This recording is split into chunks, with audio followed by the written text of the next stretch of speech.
Encore une belle matinée pour découvrir tous les secrets de la maison autonome. Aujourd'hui, l'éco-construction et les maisons en paille sont à l'honneur.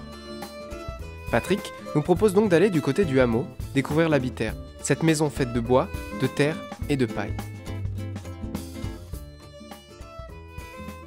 Je vous ai montré la maison 3E qui était une proposition de faire une maison de 70 mètres carrés à 25 000 € de matériaux. J'ai voulu aller plus loin dans la possibilité d'habiter pour pas cher et confortable. Et donc cette maison, je suis parti d'une yourte. Le problème de la yourte, c'est que il y a une usure assez rapide des toiles, des feutrines, etc., du toit. Et donc j'ai essayé de partir de la forme yourte pour en faire une maison en dur. L'idée, c'était d'avoir très peu de fondation parce qu'une yourte, c'est léger. Donc on a utilisé des pneus, on a décaissé d'abord, mis ce qu'on appelle un hérisson, c'est-à-dire du gravier avec du gravier entre 20 et 40 mm, donc 2 et 4 cm, qui servent de drain. Et ici, le tuyau jaune que vous voyez, c'est un drain qui part ici et qui s'en va vers le point bas, de manière à ce que l'humidité ne remonte pas dans la maison. C'est d'autant plus important que la maison est fondamentalement en paille. Donc on a monté les murs sous forme de chantier participatif, on a élu jusqu'à 25 personnes. Donc on a fait des rangées 2 par 2 qu'on épingle avec ou du châtaignier ou des bambous, de manière à ce qu'elles soient solitaires. Et ici, on a 3 fois 2 rangées qui sont toutes bien cernées et cerclées. Et ici, vous voyez des cordes qui servent à tasser l'ensemble du cylindre de paille.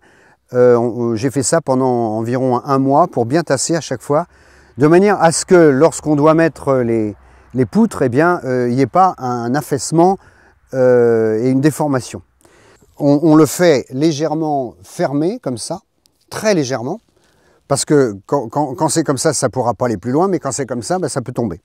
Et puis on a ce qu'on appelle une sablière, c'est un rond qui fait le dessus, un petit peu comme on cercle un tonneau, et on le rend solidaire de l'ensemble du cylindre de paille.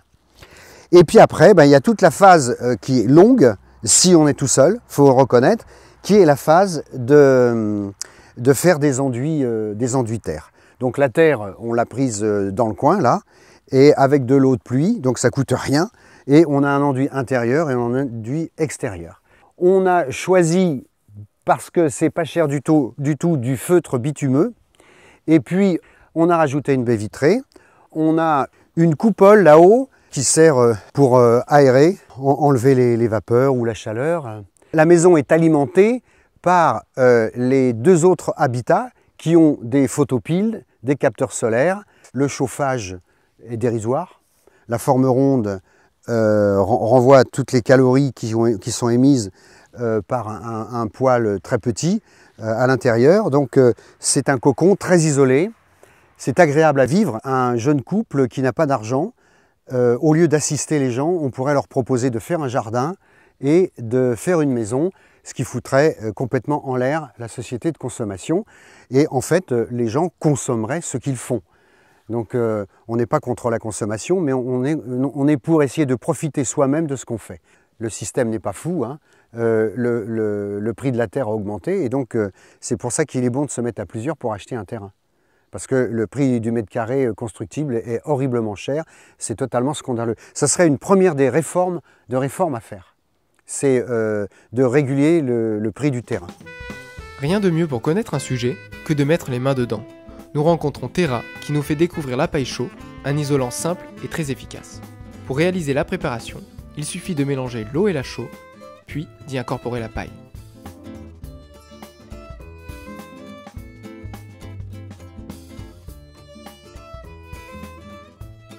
On a tous envie de vivre dans une société plus harmonieuse, respectueuse. Et le fait de construire ensemble, c'est un super outil technique finalement. C'est une super excuse pour expérimenter justement le être et faire ensemble en se respectant dans nos différences, dans nos rythmes différents. Et moi j'ai vraiment beaucoup appris humainement et matériellement sur des chantiers participatifs. Terra étant l'heureuse propriétaire de l'habitaire, elle nous a promis une petite visite si nous l'aidions dans l'isolation de la salle de formation. Il nous faut donc créer des coffrages où va venir se loger la paille chaude. Pour finir, il s'agit de bien tasser, de laisser sécher et le tour est joué. Donc après la préparation du paille chaud, on vient de faire l'isolation. L'isolation comporte une planche de bois, de la paille chaude, de la paille compressée et encore de la paille chaude. Ça fait environ 35 cm, donc ça fait une très bonne isolation. Chose promise, chose due, Terra nous emmène donc découvrir son antre en construction. C'est en toute sincérité et timidité qu'elle nous raconte comment elle est passée d'un cabinet d'architecture à la construction d'une maison en paille pour moins de 10 000 € de matériaux.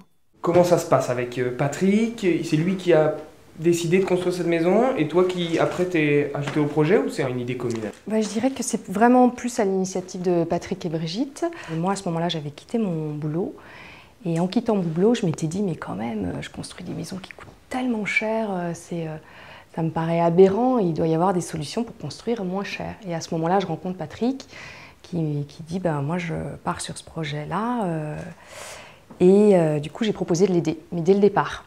Et puis petit à petit, je rencontre des gens qui utilisent des toilettes sèches. Ah bon, c'est quoi les toilettes sèches? Je ne connaissais pas. Ah bon, une maison en paille, ça existe, avec tous les clichés avec lesquels je suis venue et avec lesquels peut-être beaucoup sont, c'est-à-dire mais c'est pas possible, il va y avoir plein de souris, plein de bêtes, ça va se casser la figure.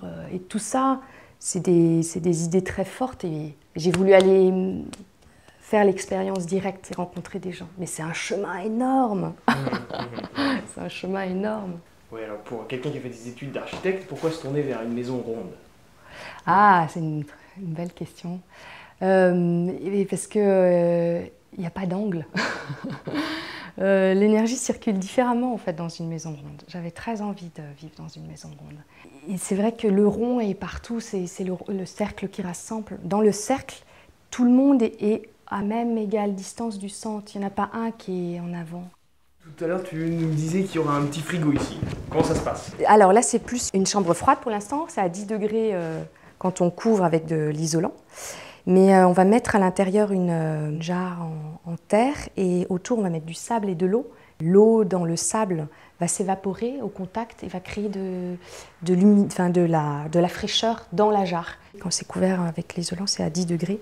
Mais je pense que je vais pouvoir peut-être descendre à 5 degrés. Bon, ça fait pas un frigo, hein, mais... Bon, cet après-midi, avec Terra surtout, elle nous a montré comment faire de la chaux-paille. Plus communément de la paille chaude. De la paille chaude. C'est intéressant de travailler dans un habitat écologique. Ça c'est intéressant, la manière d'isoler, les matériaux qui sont... C'est assez simple au final, bon, ça demande de la force. Comme elle nous l'a dit, pour arriver à avoir une vie et une situation meilleure, c'est pas en claquant des doigts, c'est pas après pas, et puis il faut beaucoup de volonté pour y arriver. Le PFH, c'est la chose la plus importante. Alors vous allez me dire, mais qu'est-ce que vous entendez par PFH? Le putain de facteur humain, celui qui fait que les éco-hameaux se cassent la gueule à vitesse grand V. Ici, c'est vraiment ce qu'on a, cette possibilité. Patrick et Brigitte sont dans leur espace, Terra aussi, et nous aussi. Et quand on veut se regrouper, on a l'espace collectif où on se rejoint.